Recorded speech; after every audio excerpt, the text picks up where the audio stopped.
Assalamualaikum warahmatullahi wabarakatuh. Perkenalkan, nama saya Riris Ekastiani dari UIN Saizu. Saya adalah salah satu peserta PKDP tahun 2024 yang diselenggarakan oleh Kementerian Agama dan bertempat di UIN Saizu Purwokerto.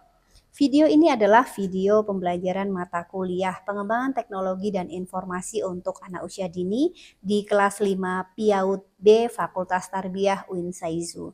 Pada kali ini saya akan menyajikan topik strategi pemanfaatan teknologi informasi dan komunikasi untuk anak usia dini.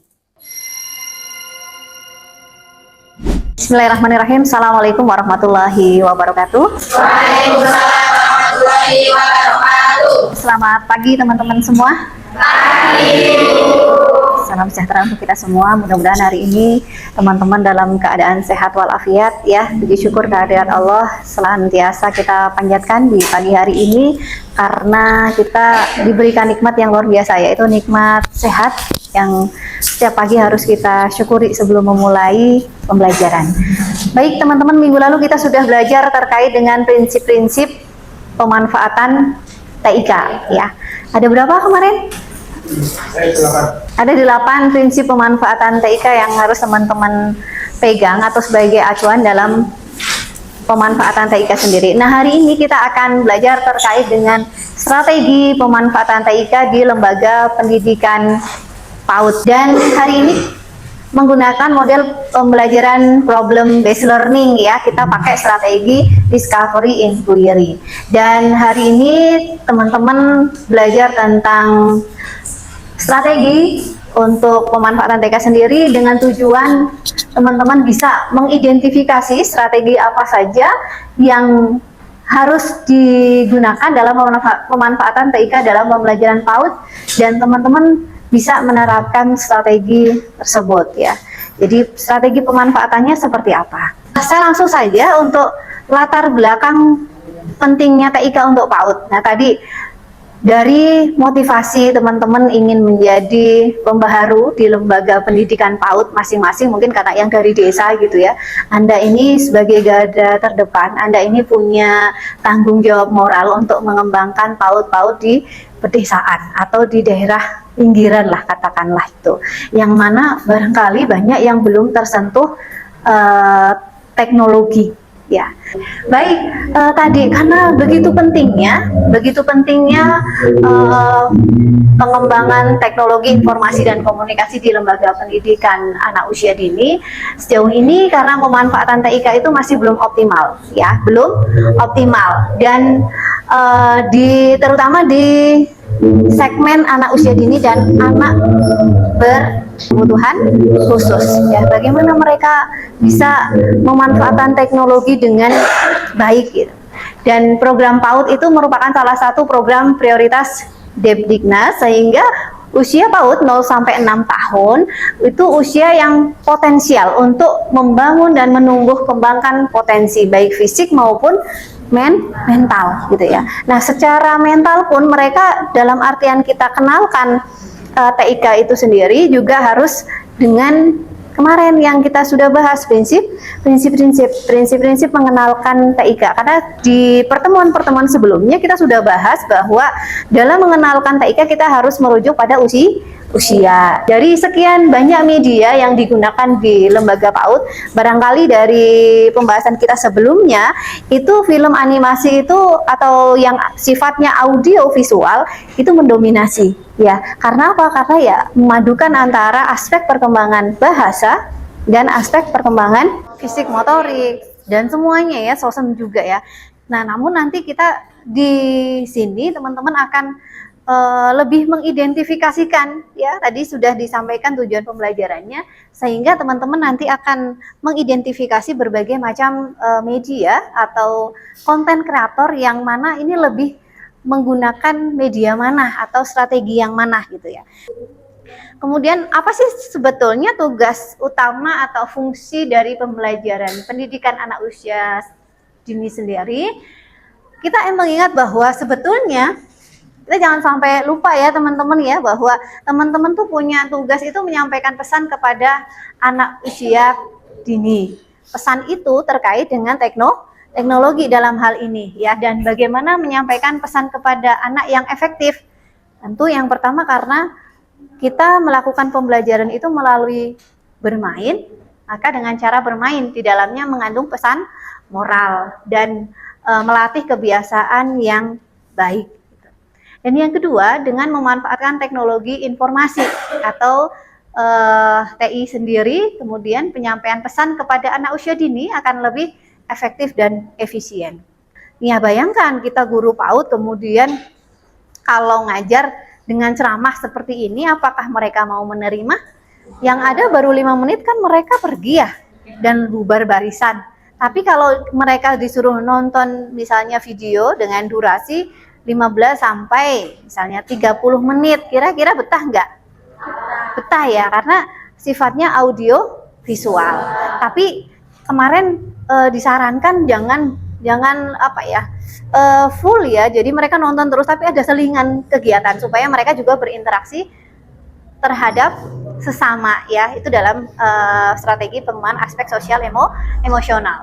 Nah, kelebihan TIK dalam proses pembelajaran itu sebagai peralatan untuk mendukung konstruksi pengetahuan ya, dan sebagai sarana untuk mengakses informasi yang diperlukan, sebagai media sosial untuk mendukung pembelajaran, untuk berkolaborasi, berdiskusi, karena kita kan juga disarankan untuk diskusi terhadap anak ya, supaya kita tahu bagaimana sih anak memandang tayangan ini. Nah, setelah nonton ini, apa yang mereka rasakan, apa yang bisa mereka ceritakan, ini harus kita tanyakan ya, harus kita tanyakan dan kita diskusikan. Nah, disitulah kita bisa memasukkan pesan-pesan moral untuk anak.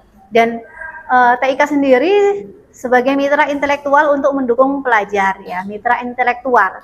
Jadi anak itu sedini mungkin tahu bahwa di luar sana banyak loh belajar, bisa sumber belajar banyak, internet. Tapi kita harus kasih tahu juga tadi mana sih yang boleh, karena kan sebetulnya meskipun kita udah ngasih tahu, anak nggak bisa nyari sendiri ya di usia PAUD. Nah, maka kita harus berkolaborasi dengan orang tua dan meningkatkan mutu pendidikan ya. Jelas kalau kita menggunakan TIK, maka secara tidak langsung kita menambah value atau menambah nilai terhadap apa yang bisa anak-anak temukan ya. Lebih hanya sekedar misalnya kita berikan penjelasan kan nggak mungkin ya, jadi lebih pada belajar sesuatu yang nyata. Misalnya kita tampilkan sesuatu dengan video dengan 3 dimensi ya. Oke. Dan sebagai sarana meningkatkan efektivitas dan efisiensi proses pembelajaran dan mempercepat tercapainya tujuan pembelajaran atau mempermudah. Yang terakhir, pada strategi pemanfaatan TIK di PAUD ya, seperti halnya kita belajar 6 aspek, jadi strateginya berdasarkan pada 6 aspek ya, tidak akan lepas ya. Jadi dari 6 aspek itu kemudian kita akan menyusun strategi. Jadi strategi yang pertama meningkatkan kemampuan bahasa ya. TIK itu bisa digunakan untuk meningkatkan kemampuan bahasa verbal dan literasi anak usia dini melalui kegiatan bermain. Kemudian yang kedua meningkatkan kemampuan motorik ya. Motorik.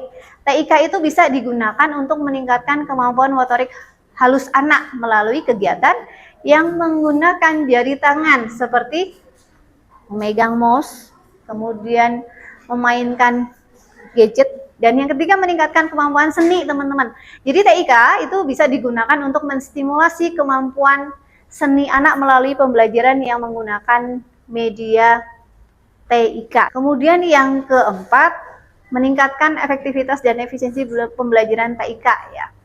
Masuk ke poin yang kelima, meningkatkan kreativitas. Ini kognitif sebetulnya ya. TIK itu bisa mendorong pengguna untuk lebih kreatif. Jadi dengan muncul sesuatu di video itu atau gambar, anak itu bisa jadi referensi gitu ya. Nanti dia melakukan apa gitu ya. Dalam pemanfaatan TIK sendiri, strateginya kita beracuan pada 6 aspek perkembangan, dan dalam pemanfaatannya strategi-strategi itu kemudian kita sandingkan atau kita matchingkan dengan yang namanya prinsip-prinsip pemanfaatan itu ya yang sudah kita pelajari kemarin. Baik, itu penjelasan dari saya. Yang selanjutnya teman-teman saya akan bagi menjadi 6 kelompok. Saya bagi menjadi kelompok 1 aspek perkembangan fisik motorik, yang kedua sosial emosional, yang ketiga aspek kognitif, yang keempat moral agama, yang kelima seni, dan yang keenam apa tadi? Bahasa. Nanti setelah itu teman-teman presentasikan.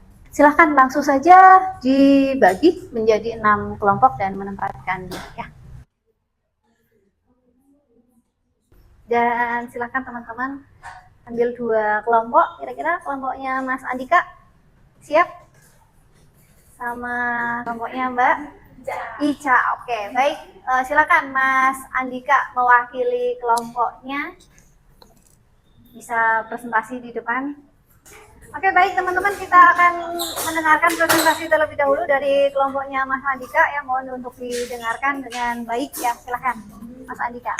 Baik, di sini saya akan mempresentasikan hasil diskusi dari kelompok 1 terkait channel-channel yang direkomendasikan pada pengembangan TIK di kalangan anak usia dini, yang di situ fokus pada perkembangan fisik motorik. Yang pertama, saya dan teman-teman menemukan channel di salah satu channel di kanal YouTube, yaitu CoComelon. Itu kelebihannya menggunakan animasi yang mudah dipahami anak. Walaupun animasinya kartun, kan teman-teman bisa lihat di situ bentuknya itu apa. Namun di situ anak langsung bisa menangkap, oh ini bis, ini lebah, ini bunga, dan lain-lain. Lalu lagunya kan teman-teman juga bisa menyadari ya, lagu-lagunya itu lagu-lagu yang mudah dipahami dalam arti instruksi, dalam arti makna yang tersirat, itu mudah dipahami oleh anak. Juga di dalam animasi CoComelon ini terdapat gerakan-gerakan dasar, yaitu gerakan naik turun, geleng-geleng kepala, mengikuti lagu yang dibawakan pada kartun tersebut. Kiranya itu saja yang bisa saya sampaikan. Kurang lebihnya saya mohon maaf. Wassalamualaikum warahmatullahi wabarakatuh. Bismillahirrahmanirrahim. Assalamualaikum warahmatullahi wabarakatuh. Kemudian di sini saya akan menyampaikan hasil diskusi saya dengan teman-teman kelompok saya, yaitu channel-channel yang dapat merangsang perkembangan bahasa anak. Yang pertama itu ada Nusa dan Rara, dan Omar dan Hana. Ini merupakan 2 channel yang menurut saya memiliki banyak kemiripan. Di antaranya itu ada mengandung nilai agama dan moralnya. Karena di dalam channel ini juga berisi tentang agama-agama ya, kayak pembelajaran tentang agama, terus adab-adab, terus juga cara dia berbicara kepada orang tua, cara berbicara kepada teman, seperti itu. Mungkin cukup sekian yang bisa saya sampaikan. Kurang lebih mohon maaf. Wassalamualaikum warahmatullahi wabarakatuh. Saya ucapkan terima kasih untuk Mas Andika dan Mbak Ica yang sudah mewakili teman-teman semuanya ya. Dan pembahasan kita terkait strategi pemanfaatan TIK hari ini bisa kita ulangi lagi yang tadi. Kira-kira inti dari pembahasan pemanfaatan TIK adalah kita mengetahui atau jadi tahu nih bagaimana strategi meningkatkan aspek perkembangan kognitif anak gitu ya. Oke, baik, bisa diterima ya teman-teman semuanya. Kira-kira teman-teman apakah sudah paham untuk materi hari ini? Oke, baik, karena waktunya sudah habis dan mudah-mudahan materi pada hari ini bisa teman-teman pelajari lagi secara mandiri, sehingga apa yang sudah teman-teman temukan, apa yang sudah teman-teman pahami itu kemudian punya manfaat bagi diri sendiri maupun orang lain. Kita akan berjumpa lagi minggu depan ya, insya Allah teman-teman. Dan hari ini kita cukupkan dengan baca alhamdulillah bersama. Alhamdulillahirabbil alamin. Wassalamualaikum warahmatullahi wabarakatuh. Waalaikumsalam warahmatullahi wabarakatuh. Terima kasih Ibu, doakan kami sukses, kami